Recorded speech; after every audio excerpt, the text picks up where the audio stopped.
આશ્રમમાંથી નીકળી ગયો.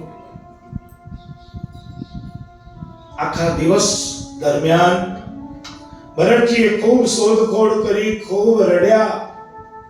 મનમાં ઘણું બધું વિચાર્યું કે કોક સિંહ કે બાઘ કે દીપડો એને મારી દેશે.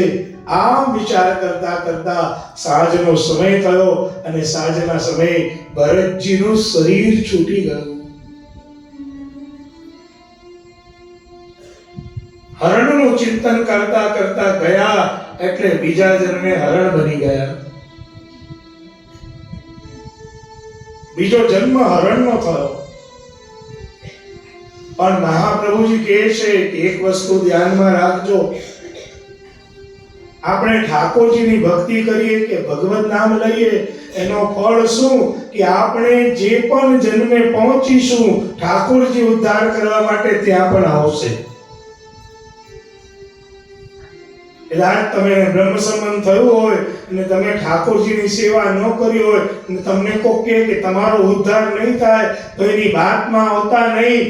તમારો બ્રહ્મ સંબંધ થયો હોય તો ઠાકોરજીની જવાબદારી છે તમારો ઉદ્ધાર કરવાનો. આ ચોક્કસપણે ધ્યાનમાં રાખજો. શું કામે જે તમારો કર્મ હશે એ કર્મ ભોગવવાનો આવશે. ખરાબ કર્મ હશે તો કર્મ પણ ભોગવવાનો આવશે. પણ એ કર્મ ભોગવતી વખતે પણ તમારો ઉદ્ધાર કરવા માટે તમારી પાસે ઠાકોરજી શ્રીજી બાબા પોતે પહોંચશે. હવે શું થયું? હરણ બની ગયા પણ ભગવત નામ લીધું હતું એટલે ઠાકોરજી હરણની યોનિમાં પણ યાદ રહ્યા. ઠાકોરજીની સુધી ગઈ નથી, પ્રભુ સ્મરણમાં વિરાજ